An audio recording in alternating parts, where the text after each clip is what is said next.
welcome back to the channel. My name is Mike Vance. Hope you're having a wonderful day. Today I'm going to be showing you how I am using my Cioks Superpower Bundle with the DC7 and this lovely Cioks 8 right here.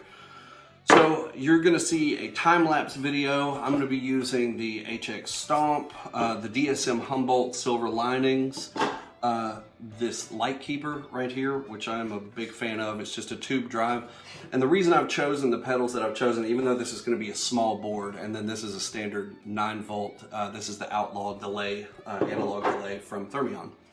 So the light keeper from Tubesteader is a 12-volt, 300 milliamp pedal. So, it draws a little bit of power.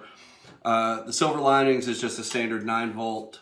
And then, of course, the HX Stomp takes up quite a bit of power. So we're going to be using this doubler right here to get the power for it. So I'm going to put this together, and then I'm going to show you guys how I'm actually linking this to my board with the DC7 on it. So here we go.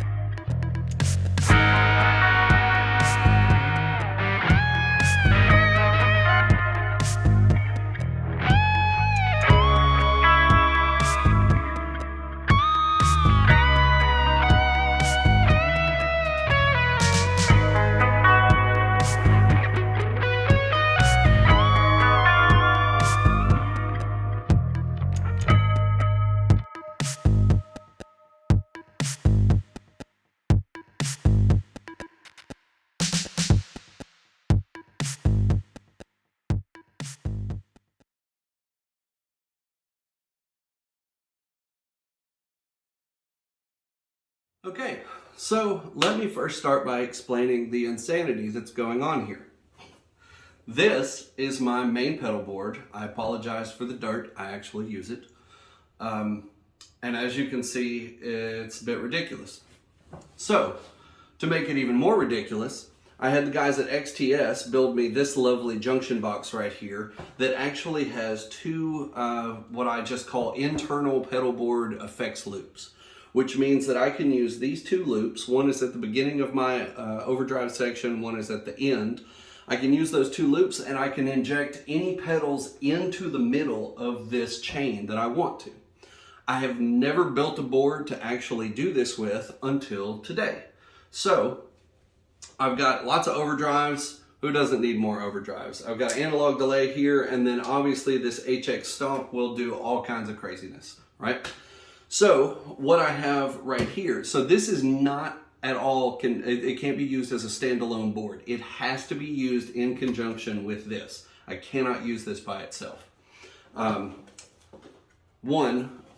There's no direct in and out. Your in and out is your loops. So I had a friend of mine make me this lovely, another junction box, and it is a send and return for the overdrives and a send and return for the delay, modulation, reverb, all that stuff, which is this, right? So, okay, all that being said, that's what's going on here. So this literally is a link board to this. So back to what we were all doing here in the first place, which is the lovely power supplies from Cioks.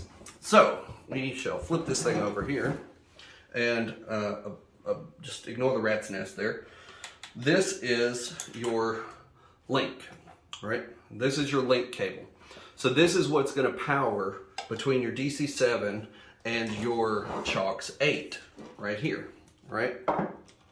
So I go in here into the link out and then the link in, and see everything lights up. So we have power, all right?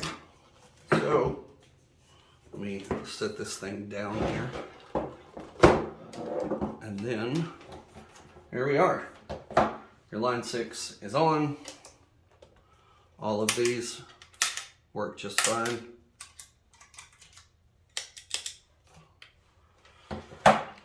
All right, so that is it. Lots of power. This thing, this thing is like 9 volt.